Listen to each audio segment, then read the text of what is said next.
Nerd. You're a nerd. You're a nerd. You're a nerd. Shut up. Shut up. You're a nerd. Hey guys, I'm the Marvelous Mary. I know it's been a hot minute. We have been so busy. So many things going on in life right now. I have been in school still. I am taking a break until after the wedding, after this term, which has like 3 more weeks left. So hopefully we will just breeze through it, and then no more school until after the wedding, which is good. But we have been planning the wedding. We are still in the midst of planning the wedding. There's so many things going on. My birthday just happened. Oh man, work is crazy, all the things.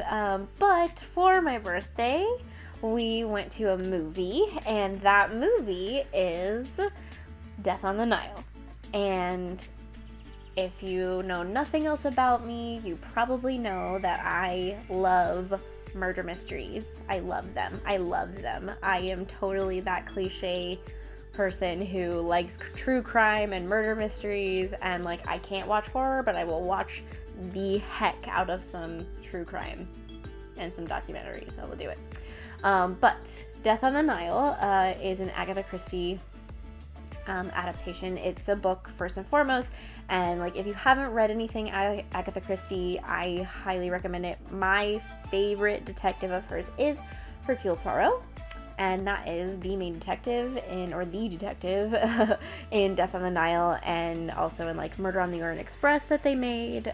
He's got a whole thing. He's got a whole TV series. So does her other detective, who is Miss Marple, who I also like, but I like less than Poirot.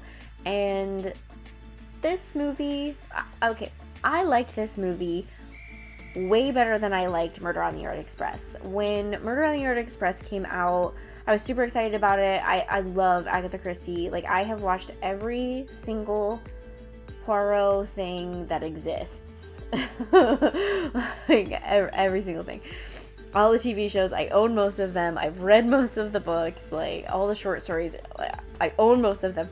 Like, I love Hercule Poirot, so I have this character in my brain, and like I feel like I know him, and I love David Suchet, who plays Poirot and has played Poirot for years and years and years. And what I didn't like about Murder on the Orient Express was some of the character decisions that were made for Poirot, and things like making him like obsessive compulsive, because he's not obsessive compulsive. He is just a very put together, posh Belgian man, and he likes things to be nice and tidy. He likes his mustache to be on point. He likes to look nice, and he's got his spats on, and he's got his little bowler hat, and he's got his cane, and he's so cute, and he's got his gloves, and I love him. And like his glasses, I love him. So yeah, the obsessive compulsive thing in Murder on the Orient Express, I really just was not about. Like, there was a moment in that movie where he like steps in poo, and he like looks at it, which is fine, and that makes sense, and he was like kind of disgusted, as you would be. And he like wipes it off on like the ground, but then he steps in it with his other foot to even it out. And I was like, absolutely not. Poirot would not do that. That is not something that would happen. Hercule Poirot would not run ever. He has someone with him who would do the running. Like, a lot of the times in his stories, he has his like Watson is Hastings. Hastings is his right-hand man a lot of the time, who goes with him, who investigates with him, and like Hastings will run. Poirot does not run. He's not doing that. Like, there was a whole chase scene in Murder on the Orient Express, and I was like, whatever. Death on the Nile was a lot better. I love this story. I knew it was gonna happen. I knew who did it. Like, it was not a surprise. They added in a new character, and that's fine. I have no problem with it. I kind of liked it. He replaced Hastings, And I was okay with it. Like, it wasn't that big of a deal. They did play on the obsessive compulsive thing a couple of times, but not as much as in Murder on the Orient Express, and so it didn't really ruin anything. It didn't really take away from the movie. Like, you could have removed all of those parts and the movie would have been just fine. Like, you just didn't need it. They did set up at the beginning why he has a mustache, and that's also fine. It was not necessary, in my opinion. I don't think that we need to know why he has a mustache. It's just kind of this iconic thing that you associate with Poirot. You associate Poirot with his mustache and his monocle. That's like the logo of the show.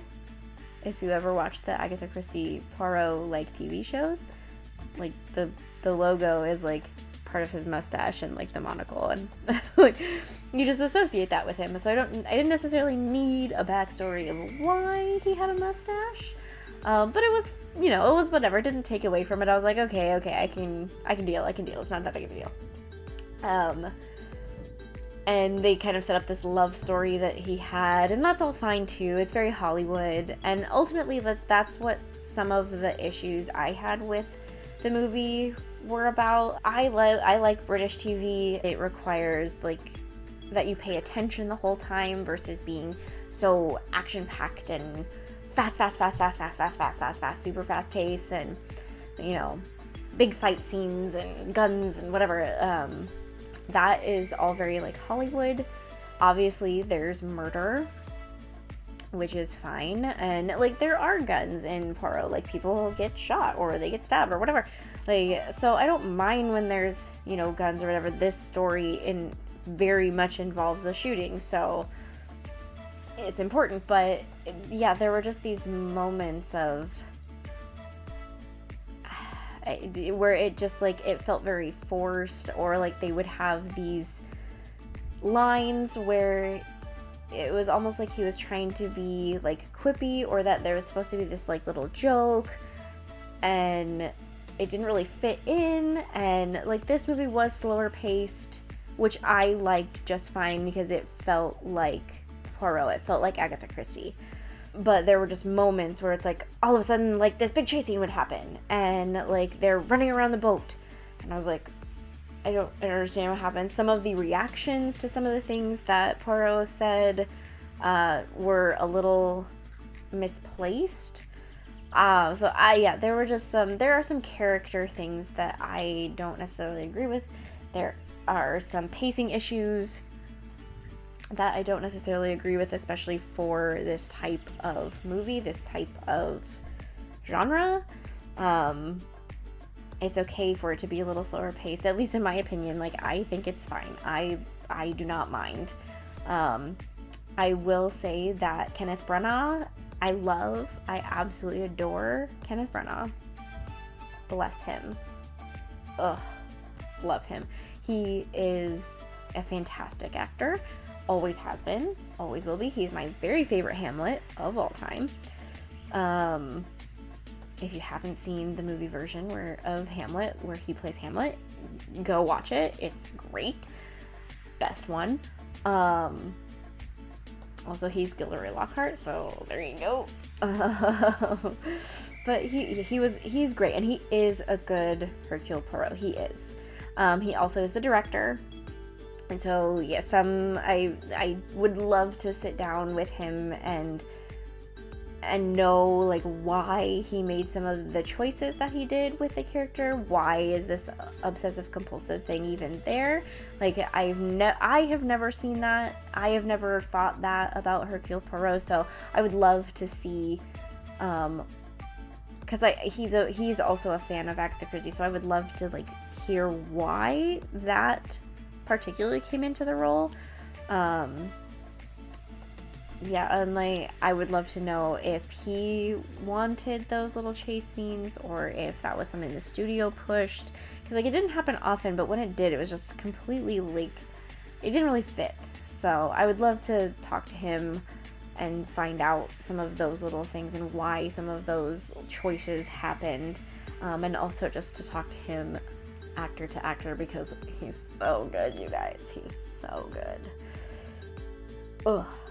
Kenneth Branagh definitely plays Poirot as a little bit more aggressive, which is not a bad thing. There was a moment where somebody accuses him of being very like bombastic and full of himself, and you know how he says his name all the time, and they've never heard someone say their name so many times and be so self-absorbed. And like, somebody, if you go watch it, like, let me know, hi baby, let me know, like, do count for me, because I don't remember him saying his name that many times. Like, occasionally, yes, he'll be like, yeah, I'm Hercule Poirot. I don't remember him saying it like that many times, like so many times to have someone be like, wow, you think a lot about yourself. And that was another characteristic that kind of bothered me, is that in this one he definitely does think a little more highly of himself than like how David Suchet portrays Hercule Poirot or how he's written. I do not feel that Hercule Poirot would be the kind of detective who would, if someone came up and said, oh my god, you're the most wonderful, best detective in the entire world, I don't think that he would be like, oh, stop, but I know I am. Like, no. He would be like, oh, that's too much. No. And, like, totally blush and, like, be very flattered, but not think that about himself in any way, which is what makes him super endearing. Part of what makes Hercule Poirot so endearing is that he's a person. Like, he is deep down. River, what are you doing? Oh, she's staring at the ghosts over there. You can relate to him because he has feelings, he has emotions, he gets frustrated, he gets upset, gets sad when a friend, or if he knows the person who ends up dying or whatever. Like, he is a person. Like, he is a wonderful, wonderful detective, and he is so smart, and his little gray cells work very hard. But at the end of the day, like, he's still a person. He still enjoys, you know, good food and nice clothes and going to the theater and the opera, and he likes restaurants, and, you know, he's a person. So it's easier to relate to him. And like, on the opposite end of that spectrum, like, I don't think he is somebody like how, say, Sherlock Holmes has been presented, where Sherlock has been presented as a very like pompous, self-centered, selfish individual. In a couple of different times he's been kind of portrayed that way, and I've never gotten that vibe, that feeling from Poirot ever. If anything, like, he is the more understanding of the detectives. There's one episode where he is talking to the staff of the house, and the detective, Chief Inspector Japp, I believe, is like interrogating this like housemaid, who is kind of young and whatever, and she's obviously very upset, and he's kind of like yelling at her and kind of talking down to her, and, you know, basically saying like, oh, we're never gonna get anything out of this girl, she's dumb, whatever, let's move on. And then Poirot, you know, he goes, no, you have to know how to talk to everybody. And he goes and he talks to her like a person, and he, you know, shows that he appreciates her and that he's listening and that her voice does matter.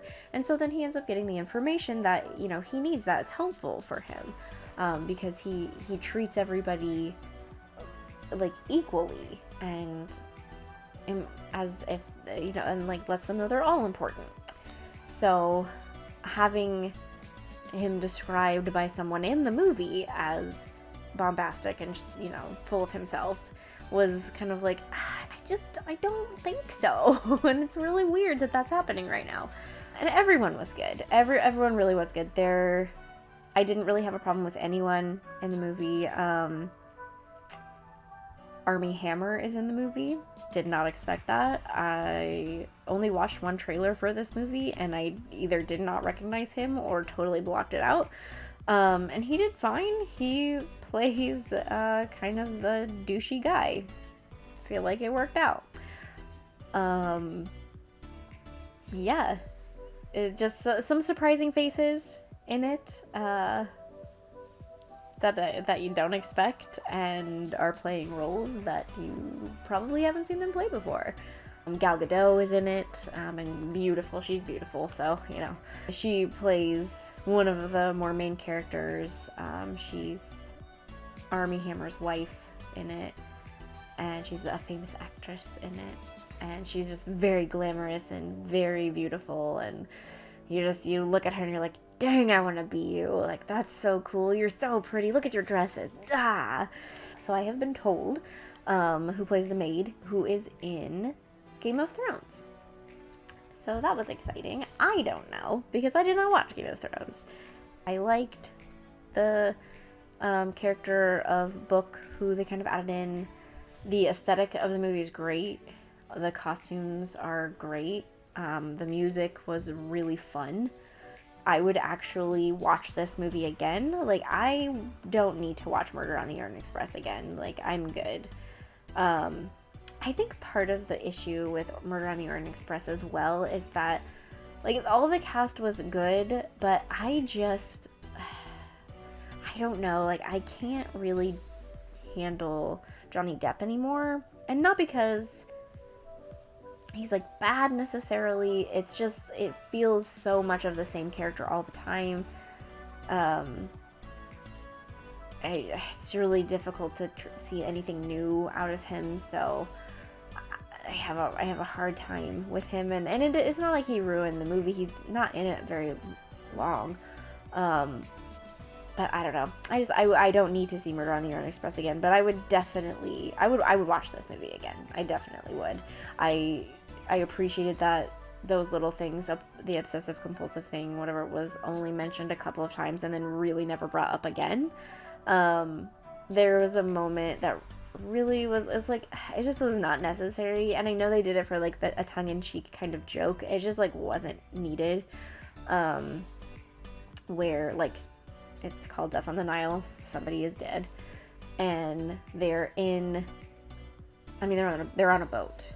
So there's not really like a morgue or anything that they can keep this body in. So this body is just chilling in the meat cellar with all of the meat. And they're all down there, and there's like this doctor, and they're examining the body and whatever. And there's the body, and Poirot is standing by the feet, and the doctor's up by the head, so he's looking, up towards the doctor. And the feet, you can see Poirot standing, and you can like see the feet. So we're like looking down the legs at Poirot, who's standing behind the feet, and the feet are like this, and he reaches over and moves the foot so that they're up and even. And I was like, absolutely not. Poirot would not do that. Like, he is a respected, wonderful detective. There's no way that he would do that. No way. So that one bothered me. The others weren't that big of a deal. Like, he wanted, and they didn't really follow through with them too, I think was the irritating part. Like, they set it up, but then didn't follow through, because they set up at like the beginning of the movie that, he wants things to be even. And so he's got all these little desserts, and there's like 7 of them, so he wants them to take one away because he only wants even numbers. But then later he's, interrogating this lady, and there's like cookies and these little treats, and there's 3 of each. But it doesn't bother him. And I was like, yeah, see, I don't really understand. But yeah, it ultimately did not overtake the movie, which is great. I would like to see other Poirot adaptations. It'd be interesting, like, if they did like the ABC murders, or if they did like a movie adaptation of like The Mousetrap. That would be really interesting too. Yeah, I don't know. It was good. I did like it. I thoroughly enjoyed myself. I think the best part of the movie, and it wasn't even in the movie, it was, we were sitting in the theater, and there's not very many people. There's like 2 rows down from us, there's like one elderly gentleman, and then like 3-ish rows up at the very top, there was like 2 different couples kind of seated apart, and that was it. That was everybody in the theater. I mean, it was a Wednesday, so it wasn't, you know, like prime movie time, which was fine. And at the end of the movie, this last big thing happens, and I'm trying to keep spoilers out for people who want to see it. This last like big thing happens, this big moment, and this girl behind me goes and just the biggest gasp that I have ever heard, and it was gold. It was gold. Like, I knew what was going to happen. I knew who did it.